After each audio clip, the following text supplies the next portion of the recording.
Hi, welcome to కొలుగురి 24/7 news TV. Bandi Sanjay Kumar మీద ఆరోపణలు రావడం, కేసు నమోదమైన కానుంచి సోషల్ మీడియాలో, మెయిన్ స్ట్రీమ్ మీడియాలో, దాంతోపాటు ఇండిపెండెంట్ జర్నలిజంలో అంటే చాలామందికి ఓన్ వెబ్సైట్ న్యూస్ ఛానల్స్, రకరకాల డిజిటల్ ప్లాట్ఫామ్లో ఈ టాపిక్ హోరెత్తుతున్నట్టు విధానం మనం చూస్తూ ఉన్నాం.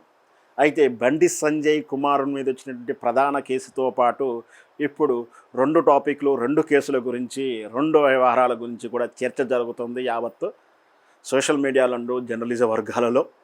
ఒకటి ప్రధానమైనది ఏమిటంటే, ఒకవైపు బాధితురాలు నాకు అన్యాయం జరిగింది, పలానా వాడు నేరస్తుడు, పలానా వాడు నిందితుడు అని చెప్పి ఆరోపణలు ఇస్తుంటే వీళ్ళు రివర్స్ కౌంటరు ప్రారంభించారు. ఇటువైపు వర్గం వాళ్ళు అంటే బండి సంజయ్, బండి భగీరథకున్నటువంటి మరి అది స్నేహపూర్వకమా, పెయిడ్ సిస్టమా? ఎందుకంటే పెయిడ్ సిస్టమ్ ఎందుకు స్పష్టంగా చెప్తున్నంటే, బహిరంగంగానే జర్నలిస్టులు చెప్పారు, కొందరు మిత్రులు ఓపెన్గా నాకు పిలిచి ఆఫర్ ఇస్తున్నారు, నేను వెళ్ళట్లేను అని. సహజంగా భారతీయ జనతా పార్టీకి వ్యక్తి అయినటువంటి ప్రేమ లేదా వాళ్ళ భావాలకు అనుకూలంగా ఐడియాలజికల్ వాళ్ళు స్వతంత్రంగా కొన్ని మీడియా ఛానల్స్ కానీ, కొన్ని సోషల్ మీడియా కానీ, కొన్ని ఇండిపెండెంట్ జర్నలిజం కానీ చేస్తూ ఉంటారు. వాళ్ళు ఏదొచ్చినా వాళ్ళకు అనుకూలంగా టాపిక్ని మార్చి డిబేట్ చేయడంలో సిద్ధహస్తులు ఉంటారు. దాంతోపాటు సోషల్ మీడియా వర్కర్సు లేదా ఆర్గనైజర్సు లేదా వాలంటీర్స్ ఎవరైనా వాళ్ళు ఆ విధంగానే ఉంటారు. ఈ విషయంలో బండి సంజయ్ కుమారుడి మీద పెట్టినటువంటి కేసు తాలూకు బాధితురాలని టార్గెట్ చేసుకొని ఆల్రెడీ బండి సంజయ్ గారే భగీరథే కౌంటర్ కేసు పెట్టాడు, నేనే హ్యాండ్ అండ్ ట్రాప్ గాడితే నేనే బాధితునని. దాంతోపాటు ఇక్కడ ఆరోపణలు ఇస్తున్నటువంటి వ్యక్తి అమ్మాయి మీద పర్సనల్గా టార్గెట్ చేస్తూ ఇక్కడ ఇట్లాంటి కేసులు అంటే చిన్నపిల్లల వ్యవహారంలో ఇట్లాంటి కేసుల్లో చాలా కఠినంగా ఉన్నాయి సెక్షన్స్. ఎట్లా అంటే వాళ్ళ వ్యక్తిగత వివరాలు తెలియజేయద్దు, వాళ్ళ పేర్లు తెలియజేయద్దు, వాళ్ళ ఐడెంటిటీని తెలియజేయకూడదు, వాళ్ళ కుటుంబ వివరాలు కానీ అడ్రస్లు కానీ తెలియజేయకూడదు, స్పష్టంగా చెప్పకూడదు, అర్థమయ్యేలా కోడు భాషలో చెప్పకూడదు. ఇంత క్లియర్గా ఉంది చట్టంలో. అంటే పలానా ఊరిలో పలానా వాళ్ళు అంటే ఆ ఊరికి వెళ్తే ఎవరైనా తెలిసిపోతూ ఉంటుంది. లేదు అంటే ఒక ఐడెంటిఫికేషను డైరెక్ట్గా కానీ ఇండైరెక్ట్గా కానీ చుట్టు తిరిగి మీనింగ్లో కానీ ఏ విధంగా కూడా బాధితురాల వివరాలని ఎట్టి పరిస్థితుల్లో వెల్లడి చేయకూడదు, పబ్లిష్ చేయకూడదు. అంటే మనం నోరు తెరిచి ఎవరికి చెప్పకూడదు. అది కూడా ఒక పేపర్ మీదనో లేదా టీవీలకు ఎక్కి అస్సలే చెప్పకూడదు. అట్లాంటిది వీళ్ళు ఏం చేశారు, కొందరు ఇండిపెండెంట్ జర్నలిస్టు ముసుగులో మరి వాళ్ళు ప్యాకేజీ స్టార్లా తెలియదు, అభిమానంతో చెప్తున్నారా తెలియదు, వాళ్లకు చట్టం పట్ల ఏం అవగాహన ఉందో తెలియదు, సెక్షన్ల ప్రకారం ఏం అవగాహన ఉందో మాకైతే తెలియదు. కానీ వాళ్ళు ఈ బాధితురాల్ని టార్గెట్గా చేసుకొని కొంత వర్గీయులు మొత్తం ఆ అమ్మాయి యొక్క క్యారెక్టరైజేషను, పెంపకము, అలవాట్లు ఏం వెలగబెట్టారు, ఇట్లాంటి వల్గర్ లాంగ్వేజ్. అంటే జర్నలిజంలో ఆ భాషే లేదు, ఏదనుకున్నా సాఫ్ట్ కార్నర్ భాషే వాడాలి, ప్రశ్నలు అలాగే ఉండాలి. అవన్నీ వదిలేసి మరి చదువు ఏం చదివారు, ఏం వయస్సులో ఏం వెలగబెట్టారు, ఇట్లాంటి పదాలు వాడుకుంటూ వాళ్ళు ఇష్టం వచ్చినట్టు చేస్తూ పాటు ఆ బాలిక తాలూకు వ్యక్తిగత ఫోటోలని, ఐడెంటిటీని చూపిస్తూ, ఇంకొకటి మాస్క్ వేసి కూడా చూపేయకూడదు, బాధితురాలని మాస్క్ కూడా వేసి చూపేయకూడదు, ఐడెంటిఫికేషన్ కూడా చూపించకూడదు, అంటే బ్లర్ చేసి కూడా చూపేయనటువంటి ఆ కేసు తాలూకు బాధితులని టార్గెట్గా చేసుకుని ఆ వీడియోలు చూపించుకుంటూ, ఫోటోలు చూపించుకుంటూ వాళ్ళు ఏదో తాగారు, వీళ్ళు ఏదో తిన్నారు అంటూ కథనాలు వండి వార్చి స్టోరీని ప్రజల బ్రెయిన్లో ఇంకొక రకమైన అనుమానమైనటువంటి స్టోరీ ఇన్పుట్ చేసే ప్రయత్నం చేశారు.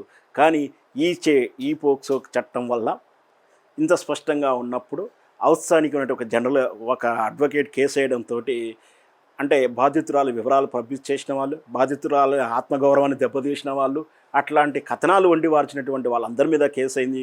అందులో ఇప్పుడు మనం ప్రధానంగా ఒక ఇద్దరు లేడీస్ జర్నలిస్టుల వార్తలు అనేది వింటా ఉన్నాం సోషల్ మీడియాలో. వాళ్ళైతే కథనాలు చేసిన మాట వాస్తవం, జనాలు చూసిన మాట వాస్తవం. అసలు ఆ వీడియోలు ఎలా వచ్చాయో కూడా, వాళ్ళకి ఎవరు పంపారో కూడా, పంపిన వాళ్ళ మీద కేసు అవుతుంది. ఈ కేసు కూడా మళ్ళీ స్పష్టంగా ఇదే అత్యాచార బాధిత బాలికల చట్టం ప్రకారమే వీళ్ళకి కూడా శిక్షలు అప్లికేబుల్ ఉంటుంది, కాబట్టి వీళ్ళు కూడా అరెస్ట్ అవుతారేమో అని ఒక చర్చ జరుగుతూ ఉంది. అంటే ఇంత స్పష్టంగా ఉన్నా కూడా వీళ్ళంతా ఏమైనా శుద్ధ పూసలేం కాదు. స్టోరీల విలువైన చూస్తుంటే అర్థమవుతుంటుంది. మన సంక్రాంతి పండుగ అంటే మనకు తెలుసు, దసరా పండుగ అంటే ఏందో తెలుసు, అది ఎట్లా ప్రారంభమేమో తెలుసు, ఎప్పుడు చేసుకుంటామో తెలుసు. కానీ ఆ పండుగలో ఒక కులానికి అంటగట్టే ప్రయత్నం చేసినటువంటి సైంటిఫిక్ జర్నలిస్ట్ వీళ్ళు ఒకరు, దాంట్లో ఒకరు ఉన్నారు. ఇంకొక జర్నలిస్ట్ ఉన్నారు, మనకు తెలిసిన వాళ్ళే. ఏదన్నా సరే బాధితుల పట్ల మనం న్యాయం జరిగేలా చూడాలి. లేదు నీకు అనుమానం ఉంటే మౌనంగా ఉండాలి, కానీ ఇష్టం వచ్చినట్టు సోషల్ మీడియా వాలంటీర్ల పేర్ల మీద, భావజాల పేరు మీద రకరకాలైనటువంటి ట్రోలింగ్ చేశారు, ఐడెంటిఫికేషన్స్ అన్నీ రిలీజ్ చేశారు, వీడియోలు అన్నీ రిలీజ్ చేశారు. ఇప్పుడు ఆ బాధితురాలు ఆత్మన్యూనతలో ఉన్నది. అలాంటి పరిస్థితుల్లో ఇలాంటి స్టోరీలు చేయడం వల్ల ఆమె నేరస్తురాలు, ఆమె వ్యక్తిగత ప్రవర్తనే తప్పనే విధంగా మీరు చేసినటువంటి స్టోరీల వల్ల ఇప్పుడు మీరు ఇరుక్కొని కూర్చున్నారు. మీ మీద కూడా విచారణ ప్రారంభమైందని తెలుస్తుంది. అందుకే మీరు కనిపించట్లేరని కూడా అంటున్నారు. అందుకనే మీకు మీ వీడియోలు మాయమైపోయాయని కూడా అంటున్నారు. సార్, మాకైతే ఎవరైనా సరే చట్టం పట్ల గౌరవపరంగా ఉండాల్సినటువంటి జర్నలిస్టులు మీరు ఈ విధంగా ఎందుకు లైన్ తప్పారు? చట్టం పట్ల అవగాహన లేకపోవడమా, లేదా ఇతర పార్టీల మీద, ఇతర వ్యక్తుల మీద అభిమానం మాకైతే తెలియదు. కానీ ఖచ్చితంగా జర్నలిస్టులు అయినా సరే, సోషల్ మీడియా వాలంటీర్ అయినా సరే, ఎవరైనా సరే చట్టాన్ని అనుసరించాల్సిందే.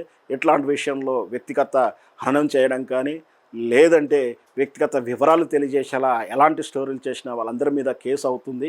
ఖచ్చితంగా మళ్ళీ అదే పోక్సో కేసు అప్లై అయినా కూడా అవుతుంది.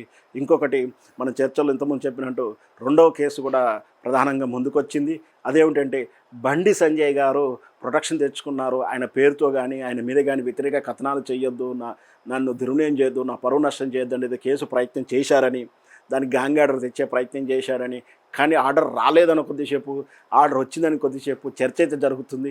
మొత్తం మీద జర్నలిజాన్ని గ్యాంగ్ ఆర్డర్లతో చేతులు కట్టాయాలని చూస్తున్నారో.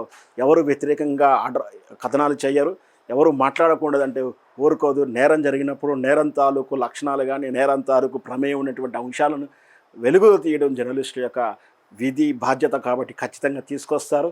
నీకేమైనా వ్యక్తిగతంగా నిరారోపణమైనటువంటి ఆధారం లేనటువంటి కథనాలు చేస్తే మీరు ఆ జర్నలిస్టుల మీదనో, ఆ పత్రికల మీదనో మీరు కేసు చేసుకోవచ్చు. కానీ అసలు నా గురించి ఎవరు మాట్లాడటానికే వీల్లేదు, నాకు టాపిక్సే రాయకూడదని చెప్పి తీసుకొచ్చే ఆర్డర్ మాత్రం ఖచ్చితంగా చెల్లదు. దీనికి స్పష్టమైనటువంటి సుప్రీంకోర్టు తీర్పులు కూడా ఉన్నాయి, చాలా గైడ్లైన్ తీర్పులు కూడా ఉన్నాయి.